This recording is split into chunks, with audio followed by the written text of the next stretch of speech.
So for this 1 hour information session on the EMDR treatment outcomes with Roy Kiessling and Sander Kamphuis, we would like to let you know that this program, WeMind EMDR, is intended exclusively for use by trained clinicians in the field of EMDR. It should not be utilized by individuals without proper EMDR training. The content we're providing today is for informational purposes only and doesn't constitute professional advice. And the use of WeMind EMDR by unqualified individuals may result in ineffective or potentially harmful outcomes.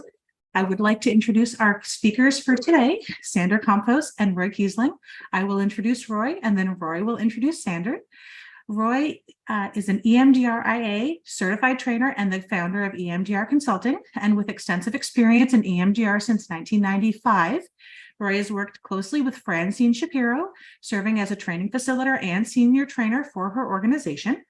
And then founding EMDR Consulting, Roy and his team have conducted numerous EMDR IA or EMDRIA approved trainings, educating thousands of clinicians and introducing innovative approaches to EMDR. Roy, welcome. And would you like to introduce Sander? Well, surely. I'll be introduce Sander in a minute. Just a little bit more background. I've worked with leading edge seminars for a number of years now, and Emily, not only with these lunch and learns, but also having opportunities doing trainings in Vancouver, Toronto, and soon to come Halifax.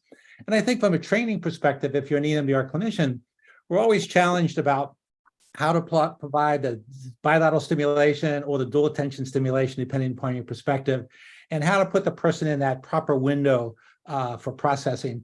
And especially when you get to more complex clients who have a little bit of a struggle keeping them present. We know that effective processing is this dual awareness of being able to tap into an event while still maintaining the present awareness so that you can reflect upon it in between sets. And for many clients, that can be done with eye movements or rapid tapping. When it becomes a little bit more complicated, then how do we put them into that window? Also, you have some clients who might prefer a less personal, less close relationship, rather do an iPad or light bars or some of the buzzing type devices. And there again, how do you maintain attunement and connection while also putting them into that window of tolerance? And so this is where Sander and WeMind come to into play. And actually, our relationship dates back about a year from now, when I was up in Toronto doing one of our 5-day trainings. And Sander and his brother Menno came in and had been, I think, encouraged to contact us by Agdejan, who is one of the co-founders of the EMD 2.0 that's very popular around the world. It was developed in the Netherlands. So we had a very brief meeting. He shared his app. Wasn't familiar with using apps, so it was a little bit technically challenging for me initially, although there were a couple of our colleagues who took it on and started to use it. And over the course of this last year, we have been collaborating very closely in encouraging the development of this particular application and how it will integrate into EMDR from the United States and Canada and North American perspective. And so that's the co-relationship that we've developed over the course of the last year. And I'm very excited and happy and very pleased to say that we're working as a partnership to bring WeMind into the United States and North America, and work very collaboratively with them to offer an opportunity to experiment and try this out, and then also see the values of it. And to me, one of the most important pieces of this is the AI. And we talk about this artificial intelligence becoming quite the vogue in a lot of different areas in our lives. And it's really valuable to put the client in this optimal window of processing that balances dual attention with present awareness. And so with that having been said, I want to turn this over to Sander, who's the developer of this, and he's going to take you through introducing you to the research they've had. I believe he has a colleague who's going to come in and do a little bit of a live demonstration, after which we'll answer questions. I'll come back and talk a little bit more about the clinical application and the nuances and the subtleties and the flexibility that this program offers, that I think is the next generation of applications as it comes to EMDR. So with that having been said, Sander, thanks for joining us, and we'll turn it over to you and let you kind of give them the background of this development and share all of it with them. Yeah, so thanks, Roy. Thanks for this introduction. My name is Sander Kamphuis. I'm the founder of Moovd. To give you a bit of background on what Moovd is doing is that We started 4 years ago, pre-pandemic, by developing digital tools for therapists. So really try to help be therapists to be as effective and efficient as possible. And we do that by helping them and enabling them with the latest technology in terms of EMDR software, but also exposure therapy software and different kind of therapies on our platform. And today we're really happy to do this webinar, 1 hour session where we're also going to demonstrate what we've done and to give you all a small presentation on what we've built, the research we've done. And later also we're going to ask my colleague Tjeu, he's the head of our research and product development, to tell us a bit more about the evidence behind our program. So it's all pretty excited, and we have prepared a small presentation, and I'm going to share my screen in here.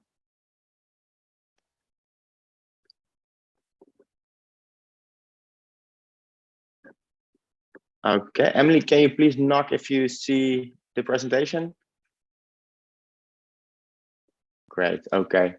So it will be a short presentation because it's all about the demonstration after the presentation, and after the meeting or after the demonstration, there is room and time for a Q&A. So please ask the questions or in the chat or after the demonstration, and we will try to answer them all. Yeah, this is this part we already discussed.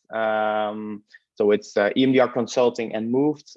We really try to bring this platform, WeMind, to America, Canada, and Australia together with this partnership. So we're really excited for that. To tell you a bit more about what we've built is that the system we've built, it looks similar probably to what people are using if you are using a digital variant for EMDR. But it's completely different behind the program, because the whole product development and system that we've built is based on the working memory theory. The working memory theory in EMDR, it is the most used and evidence-based, or at least research theory in EMDR, and is really popular in the Netherlands, where we're from, is really popular in Europe. And we see it's getting more popularity also in America and in Canada. So to tell you a bit more on what we've built, we have a 2-minute short video on what is EMDR, but mostly what is the working memory theory in EMDR. And later on, we're going to explain more.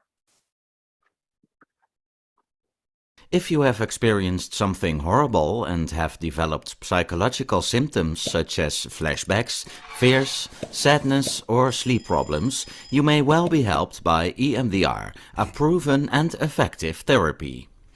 Suppose you have been confronted with a violent crime, an accident, you have been bitten by a dog, or you have had to deal with sexual abuse or violence at home.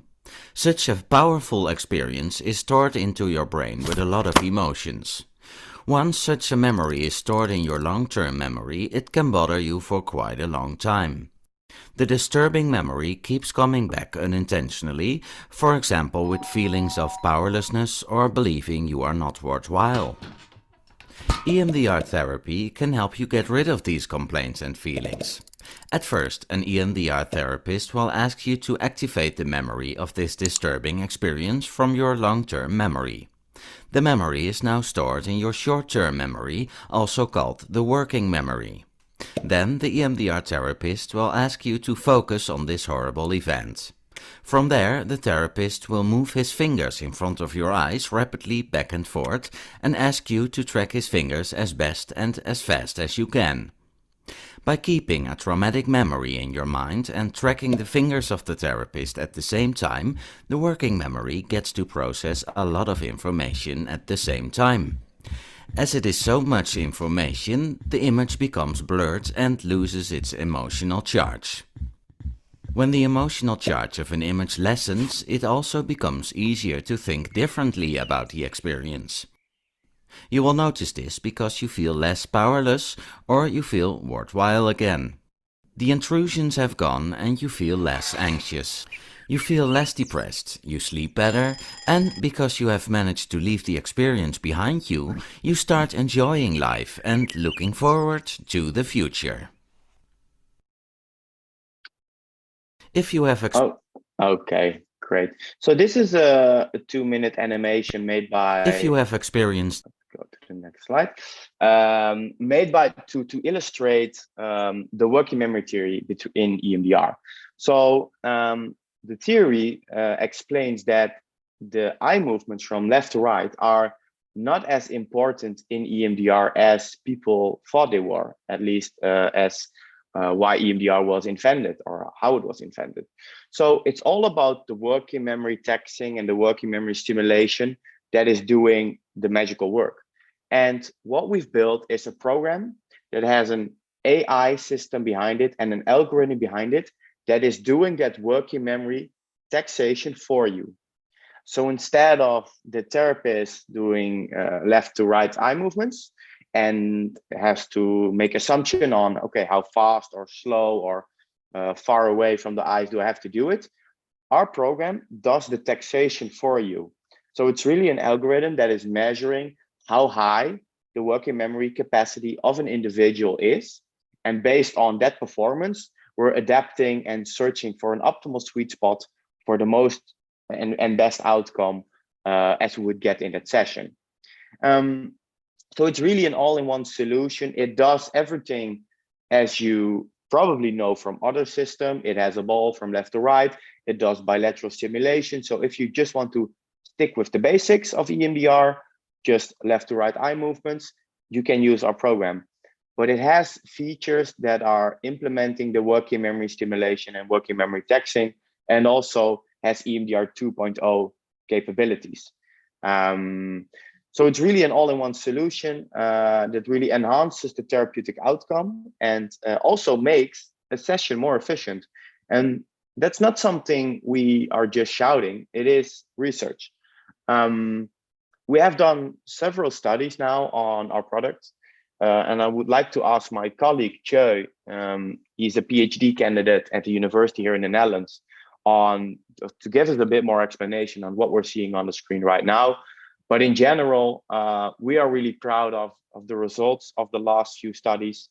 These are quite impactful for us. It's also the reason that now in the Netherlands from next year, WeMind EMDR will be reimbursed by the healthcare insurance companies, because we proved that it is effective and it is more efficient than the traditional light bar.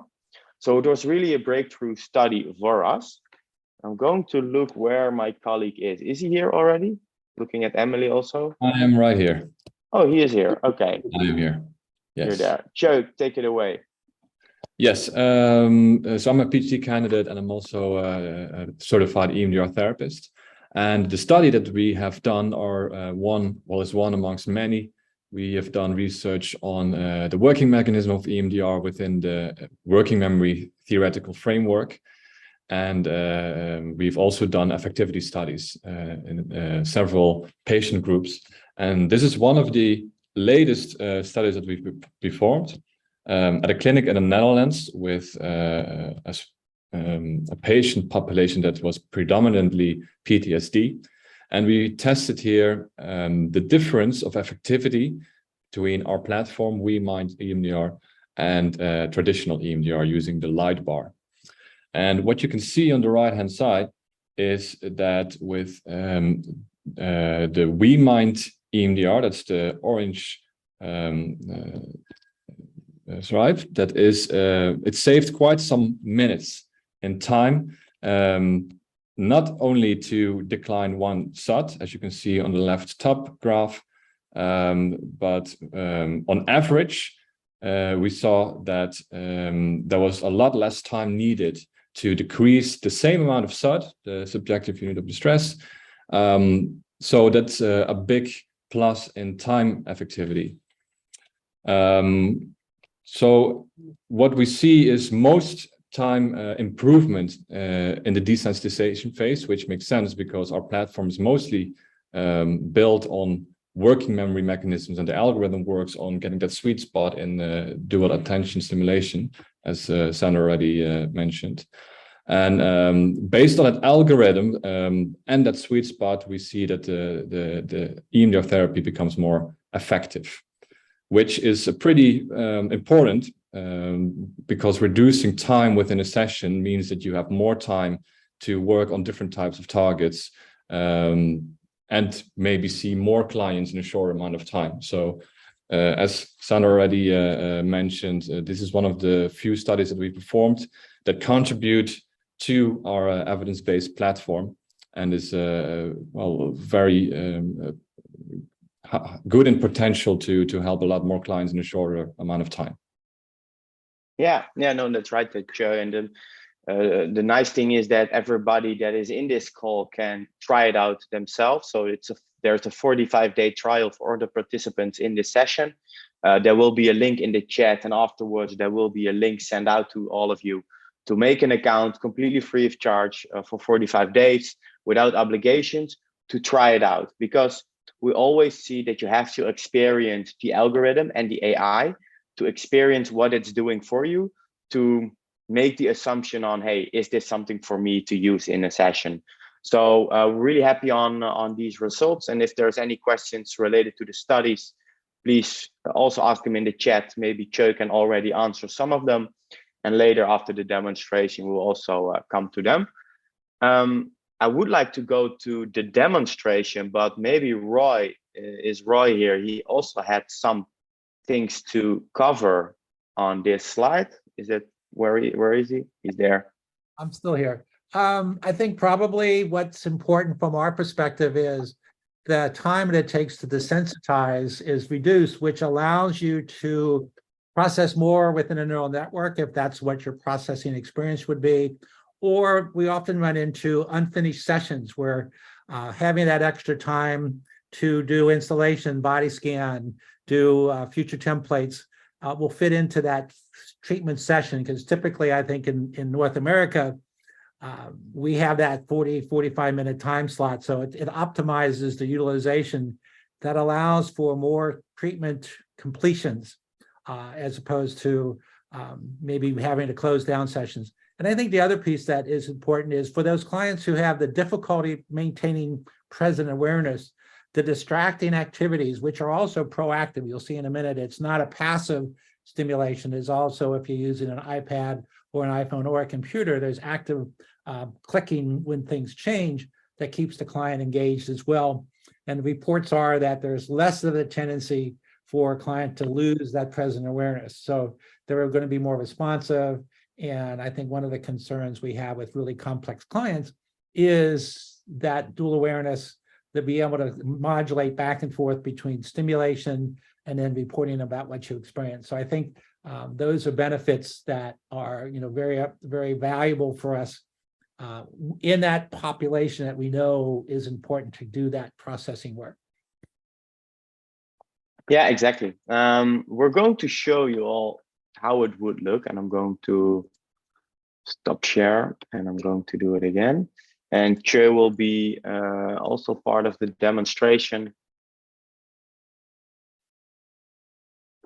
Okay.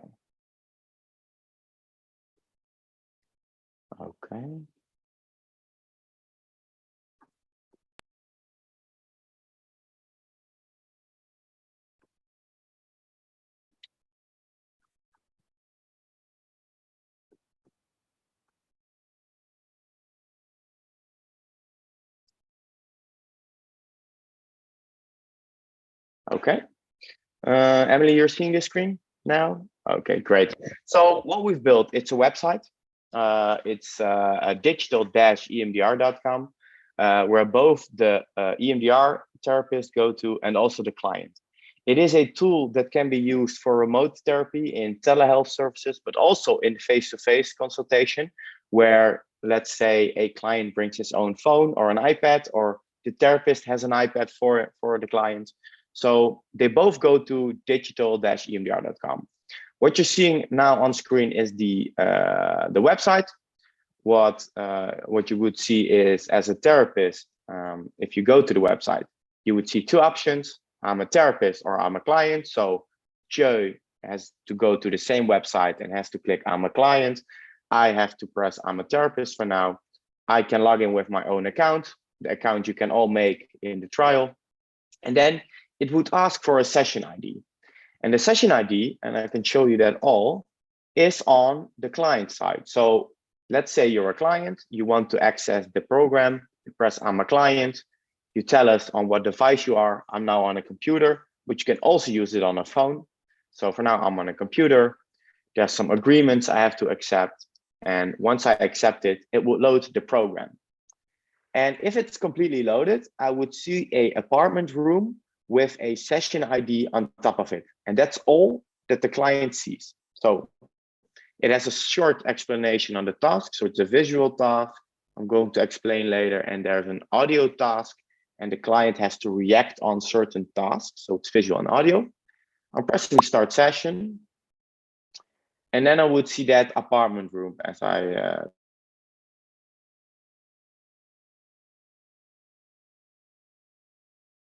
described. Yeah.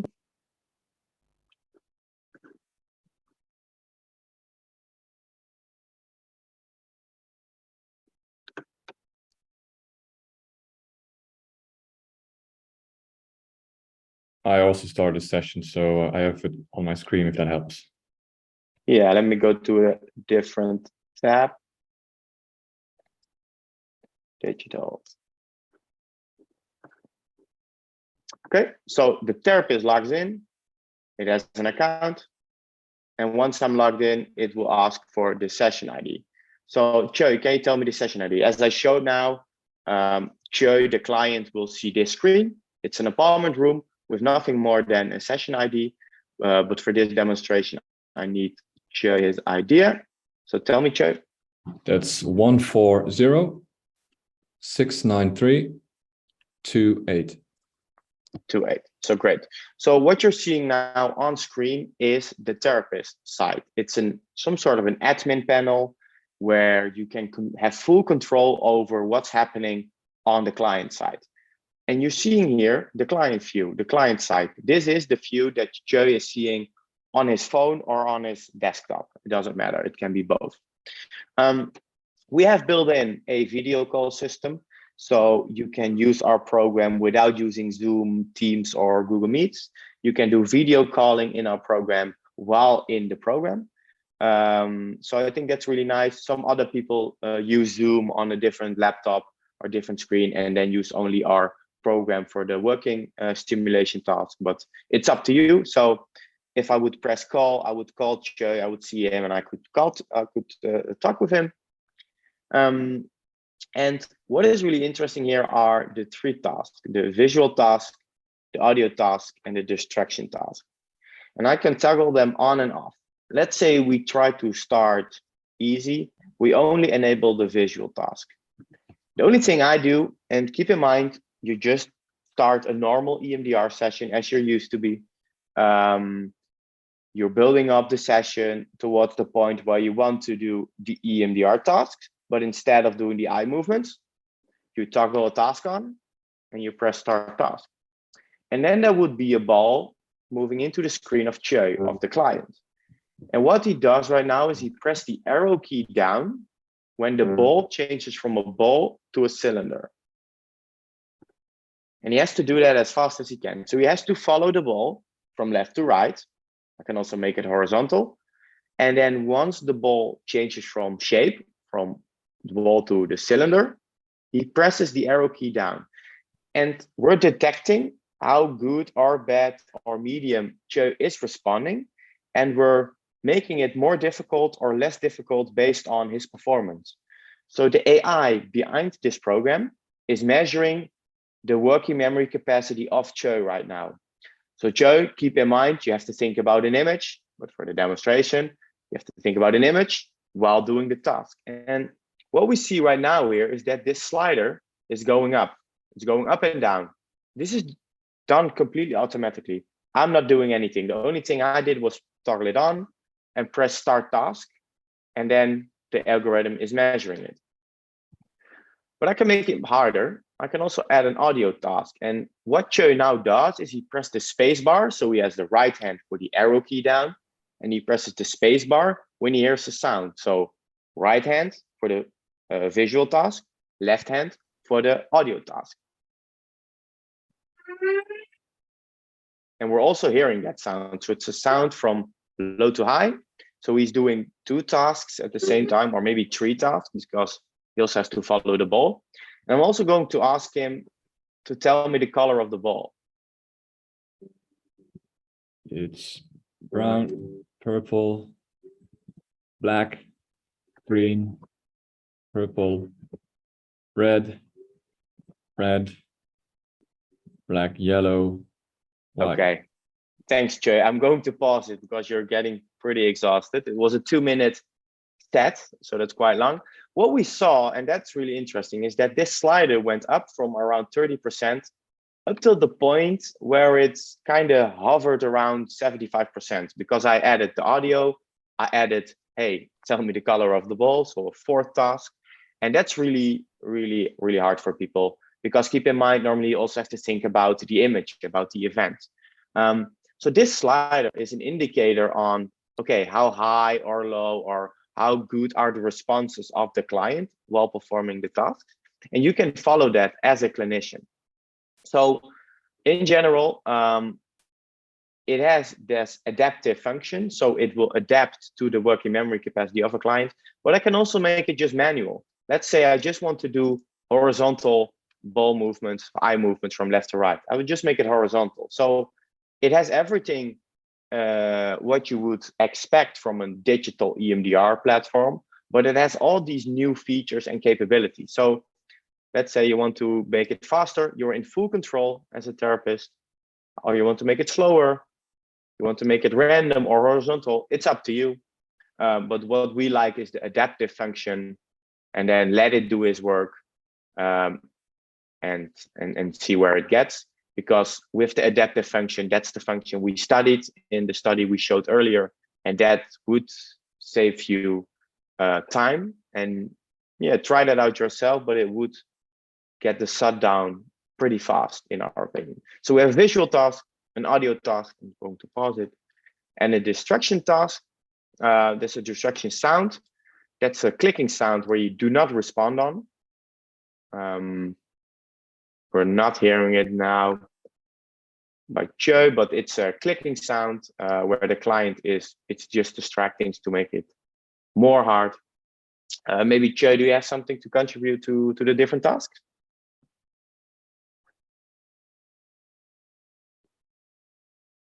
But you're muted, Tjeu. That's why we also didn't hear a sound. Right, there were a lot of sounds here, so that's why I quit the session now.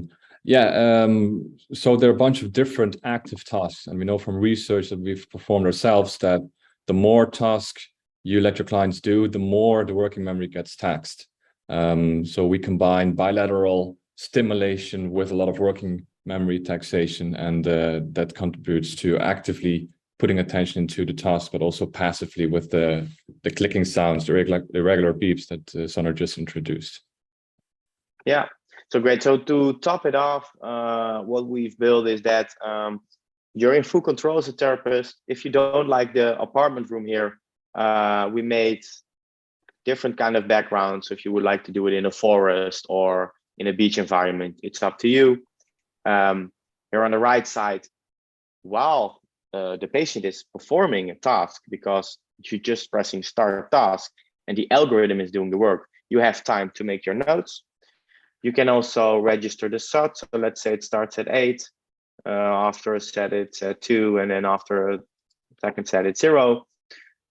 This can all be copied and pasted in your own like electronic patient file system or whatever system you're using. And what is also really interesting here on the left side is that we have this exposure function that is completely in line with EMDR 2.0, where I can toggle that one on. I'm not connected anymore with Tjeu, but I can toggle this on. We have this library of 200 plus videos or images or audio files that you could directly stream to the client side. So let's say somebody has a fear of being completely alone. We have a lot of video, real video of a forest or a busy road or whatever, you can choose it and you can stream it directly to the client side, make that one full screen if you would like, and then you could overlay the EMDR task on it. So it's really a tool to activate people, to help them activate fast, but also in the end of a session to test if the SAT really is 0, and to make it real personal. You can choose out of our content library, but you could also upload your own video, audio, or image. So let's say you want to confront somebody with an image of a person. You can fill it that yourself. You can upload it, stream it to the client, and overlay the EMDR task to make it more personal. Yeah, and that's basically the overview of the app. Maybe Roy, is this something you want to contribute, or can we go to the next slide? Well, stay on there for a moment. And so I think one of the values of this is the flexibility you have with the backgrounds. Certainly you could start with the background of the office, but let's say you want to do some resourcing. Maybe they like to be at the beach as their calm place, or maybe they bring their own picture in, or you know that they like to go to the mountains. So this is where you can start to mix and match different things. While there's set screens here, you can also use that exposure component that allows you to upload a picture, let's say, and then expand that on the background. And then you can go to manual stimulation and then change that to slow that down if you want to do slow stimulation to reinforce a particular visual that the person has. That person who has difficulty imagining the beach or imagining walking in the mountains, you can pull a picture up. You can also link that to their iPhone, and you can then expand that as a resource when they're out of session to look at and strengthen with stimulation. And then on the other end of processing, when you have a person who has a phobic response, we know it's important to process the experience, but we also know in vivo exposure has value. So now if I have an anxiety about hearing sirens, maybe I'll process the accident itself without any aids, but after you've processed it and doing present triggers or future templates, let's create a siren. So I can go through those pre-programmed events already, and then I can have them exposed to the sound and see if that activates any more disturbance. So I think there's value there. Now, also, explaining EMD 2.0, some of you might not be familiar with that. It really is more of a, in my opinion, more of a desensitization model. It uses EMD, very short, along with high levels of distraction for those clients who are very complex that need fragmented targets.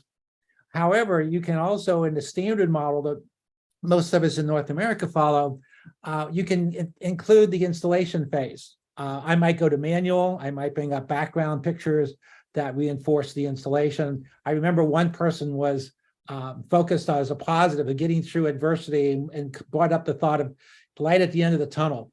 Well, we found a picture here that represents a path with trees, if you could have noticed that. So I actually put that background there to reinforce the positive thought.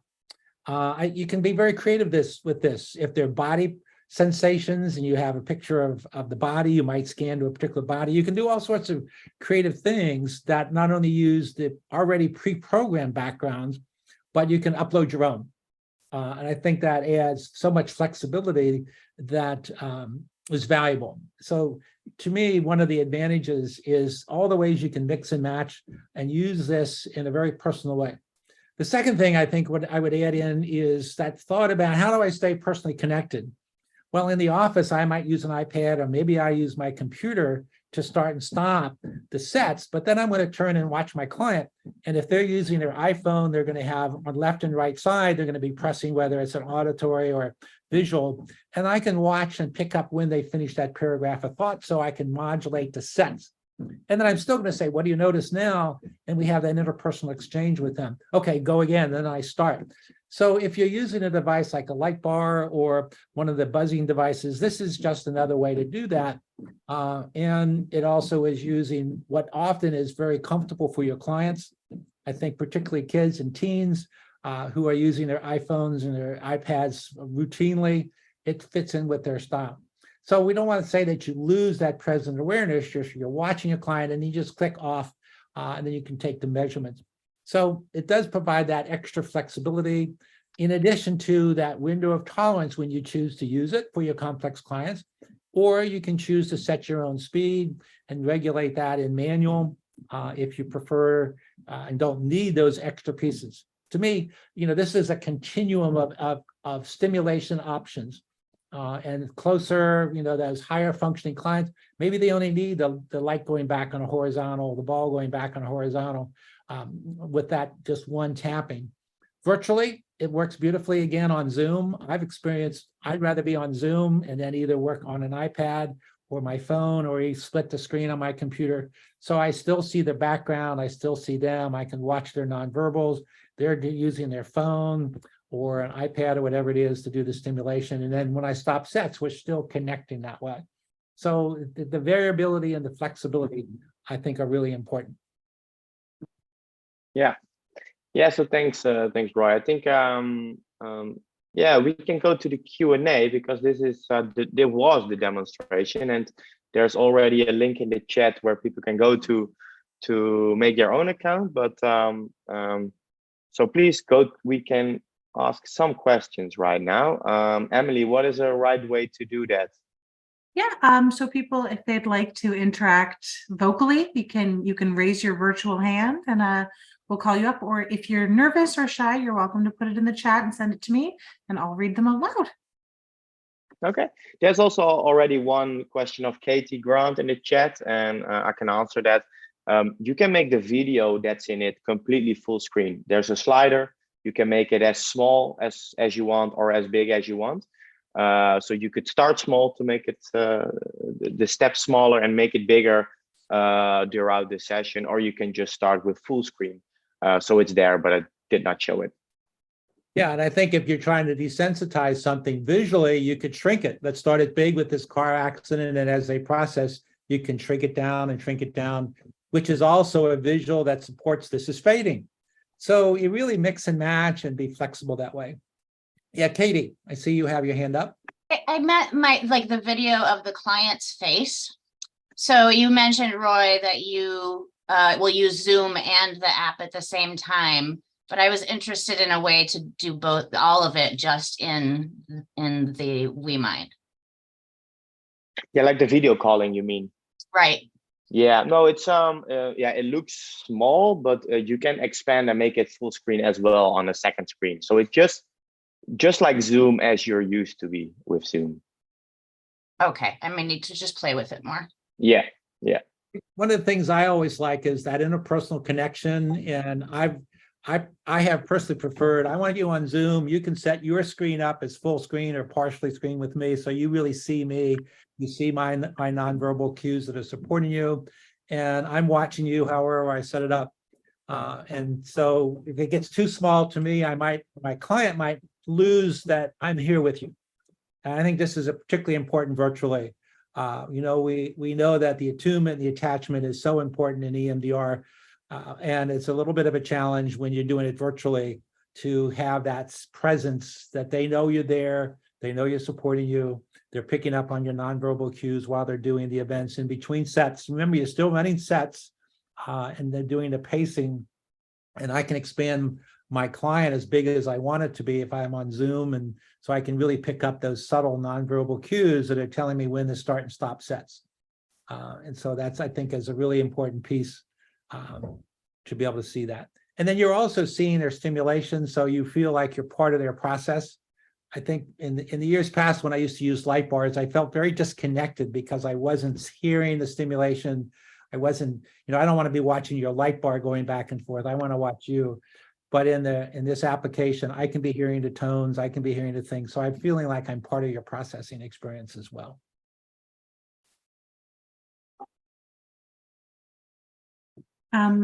We've had a couple of questions in the chat. So this program seems amazing. How much will it cost to use the software after the free trial? Yeah, so we just launched together with Roy in North America. So it's available for you all. It is $34.95 a month. So $34.95 in US dollars a month after the trial subscription. You're not obligated to anything if you start the trial, so just try it out. Feel free to do it, and also let us know what your experiences are on the platform. But after that, it is $34.95. Okay. If you're typing notes into the software, can the client see those notes, and are they saved in the program or deleted after each session? Yeah, it's an excellent question.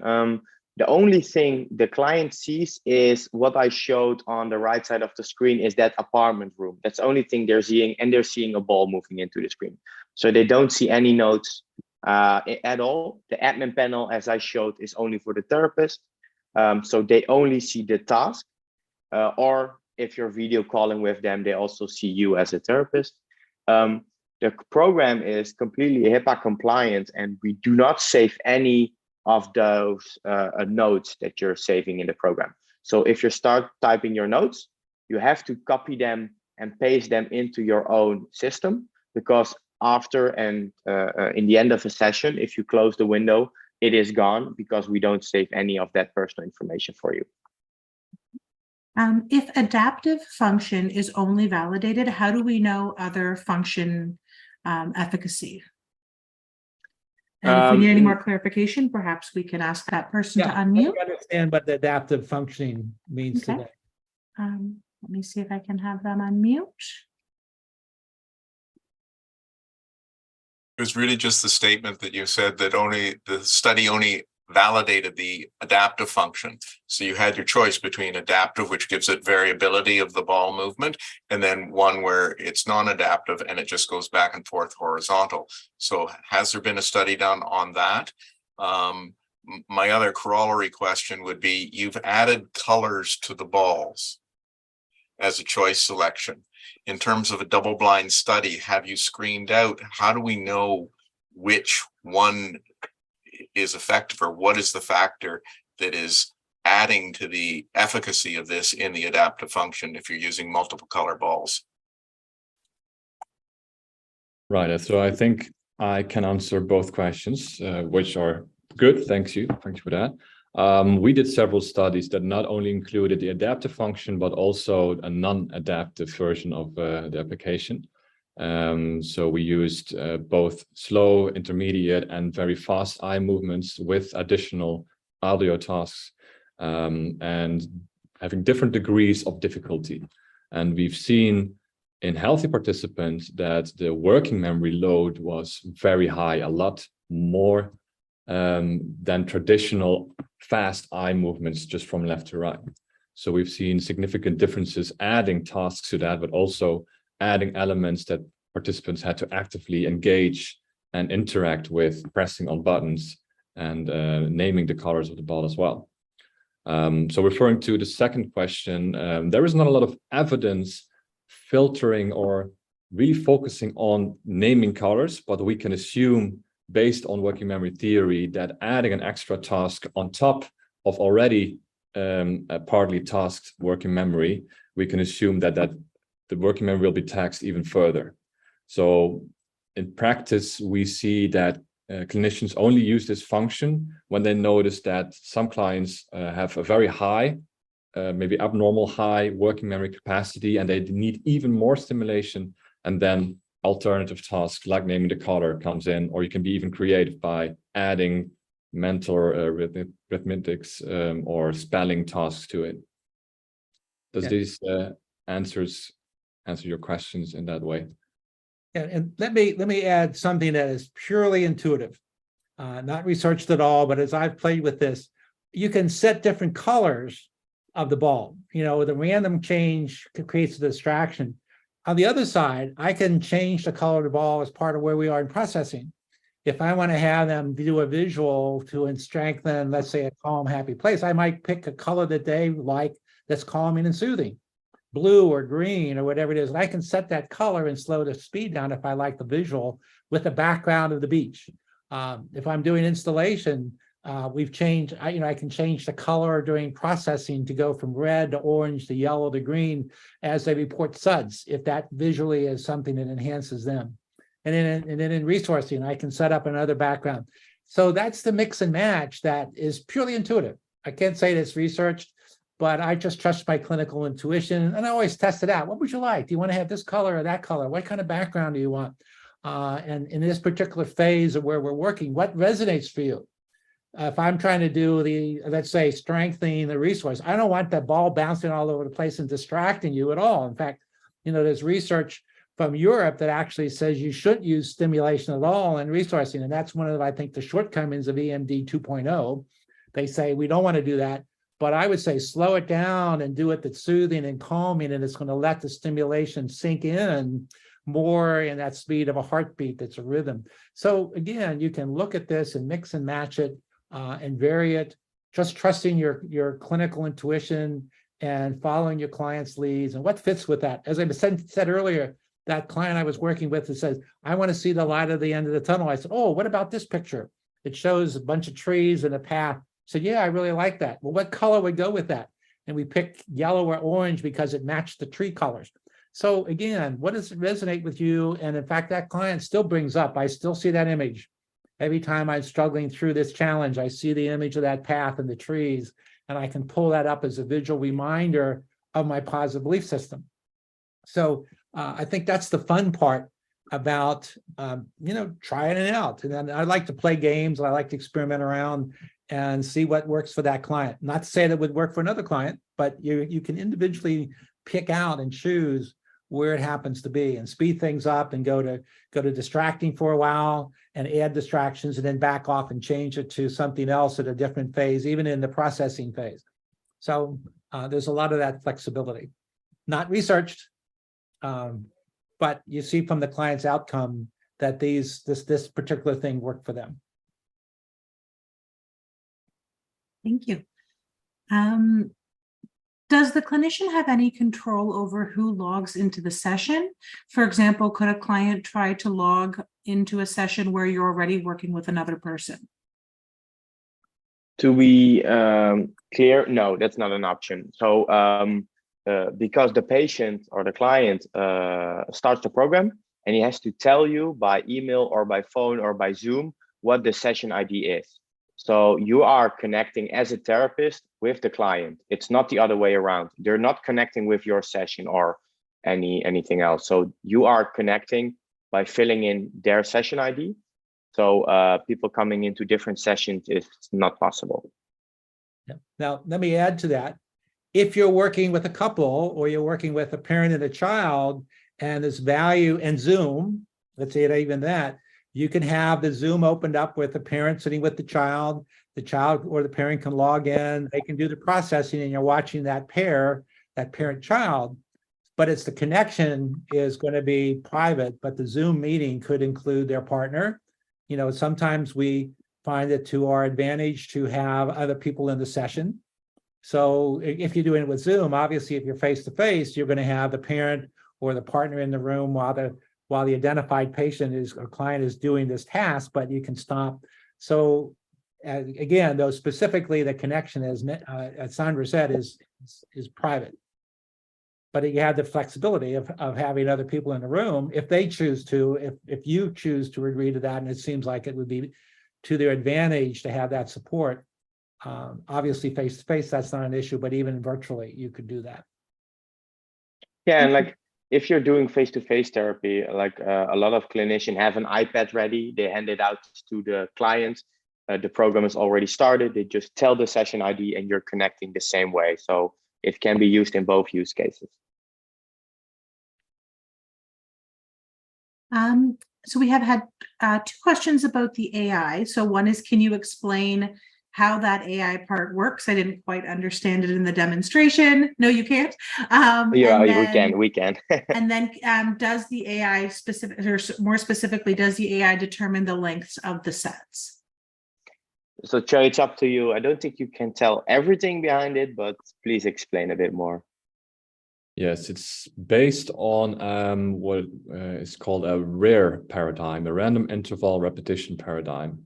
And with that, we take reaction times of the user and the performance of those clicks. So every time that the patient clicks while the ball changes shape, the algorithm takes those reaction times in account and based on those times, calculates and projects what the working memory capacity could be. And well, as you could see, adapts the ball speed and the level of difficulty to that person. So it's based on the performance of the person, and mostly using reaction times for that. Regarding your second question, no, the algorithm does not determine yet how long a set should be. And from what I've known, there is not a lot of scientific research on how, well, it really depends on your clinical intuition, I would say, and on the patient, whether you decide whether a patient needs more or longer stimulation or shorter. And let me add to that. At least if you're comfortable with or familiar with the processing continuum of unrestricted processing, contained or restricted processing, part of it is how much do you want to have happen in any given set of stimulation. It's been my experience, the longer the sets go, the more channels of association come up, so therefore the more linkages are made within a particular neural network. So if I'm doing what I refer to as standard EMDR or unrestricted processing, then I'm also watching your nonverbal cues as far as when you finish a paragraph of thought. So I'm still attuning to that internal rhythm of how much is coming up and when I feel it's appropriate for you to reflect back what you've noticed. I think Francine would say the reflecting back and observing what you've noticed is an important part of processing. So we don't typically suggest doing 3, 4, 5 minute long sets because you miss out on that modulating back and forth between experiencing something and then observing it. Now, having said that, if you have a client who, with a very complex client, you're concerned about them cascading out of control because the stimulation is opened up too much, even with the distracting activity, the potential of opening up more and more and more to where it becomes overwhelming could be potentially there. So if I were choosing the very restricted EMD approach, then I'm going to automatically probably, what's my experience, again, not researched, is 10 to 15 seconds at the max is what you can maintain and control. So I would be probably with the approach I follow, using the distracting activity to keep you present, but also using the stimulation duration to continue to keep you managed within whatever we've agreed to do. If you're in the middle ground, we know that you may not want to bring everything up in a neural network. I've been in a car crash that reflects back to other themes of being trapped and helpless in childhood, let's say, and the client says, I don't want to do childhood stuff, I just want to deal with this accident. We know that the potential is there if you overstimulate for the neural network to start making channels of association. And some of you might have experienced, we're working on a car accident and suddenly a channel opens up that goes back to something much more intense. And so if I've done a targeting plan that identifies that, and we've agreed not to bring up certain components of your memory network system, I'm going to manage that with the duration of the stimulation. The distracting will keep you within a window to some degree, and then the duration of the stimulation, I'm going to start and stop that by watching you or by agreement with what seems to be the appropriate amount of stimulation to keep you managed. And any of in the processing continuum, part of instructions has always been, if memories other than what we've agreed to work on start to come up, the contract is you stop me, you give me that stop signal immediately, and then we discuss what to do with that. And with very complex clients, we know that there can be a cascading of numerous events that are all thematically related. And we don't want to necessarily open up a Pandora box. We want to take care of them incrementally. Then that stop signal is really important. You stop me as soon as another event other than the one we've agreed to work on with EMD comes up. Because and then what am I going to do there? I might add another distracting component. If I were just using the ball, I might add, not only am I going to add sound, but I'm also going to shorten how long we do it. So I'm going to push, I'm going to expand the distraction so as to keep you from pulling up other memories. I'm going to shorten the stimulation for that same reason. So I can fluctuate that, and then I can expand it, or I can let the AI manage it all together and then let it run a little longer. So here again, I'm controlling the duration of the stimulation. The AI system, when you have it on, is controlling that optimal window to keep them within that distracting component. So it is that interchangeable aspect, which means I'm always going to want to see you. I'm going to be watching you. And that's why, personally, I'm going to be watching you. Zoom, I want to have as much of what I can pick up from your facial expression as possible. That's probably why I wouldn't use the device, because all I'm getting probably is what the device is going to show me. Whereas if you have a computer on, I see the whole background, I see your whole body, I just don't see your face. And we know that picking up the nonverbal cues is as much your face, not only your facial expressions, but your body language, your chest and movements that are telling us when you're working through things. So you don't want to give up that. I think that's still an important piece of processing for clients. Yeah, maybe as an addition to that, Roy, what we see out of the data is that most people use the computer version for remote therapy, but in the face-to-face session, they bring an iPad or phone.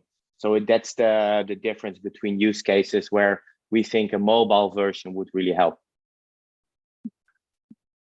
And I think we have time for at least one more question. Does this research include children, and how well does it work with children? This particular research we showed did not include children, although we have several institutions that do work with children. We don't have any scientific studies performed yet with that specific population, although we are trying to set that up as we speak. Yeah. Yeah, but we in general hear that it's really child friendly because children like to be on their phone. They like the gaming element in it. We sometimes hear that trauma treatment becomes more fun in this way. So we have no indicator that it's not working for children. But indeed, as Tjeu said, we don't have any scientific data yet for that. The study was conducted on PTSD clients, Tjeu, with Kaleidosov. Adults, yes, with mostly PTSD or stress-related complaints. Plus, what we also noticed is that with digital versions of support, as Roy explained at the beginning, you can take more distance or more anonymity. So I think for children, it's more comfortable to do the process on a device, on their phone, than sitting very close to a strange adult, making those eye movements very close, you know. So there are a lot of benefits that in particular children can experience from that. Yeah, and if I may add, of course, iPads and phones are their second language or their first language, and so it's comfortable. You can also put different backgrounds in that are playful.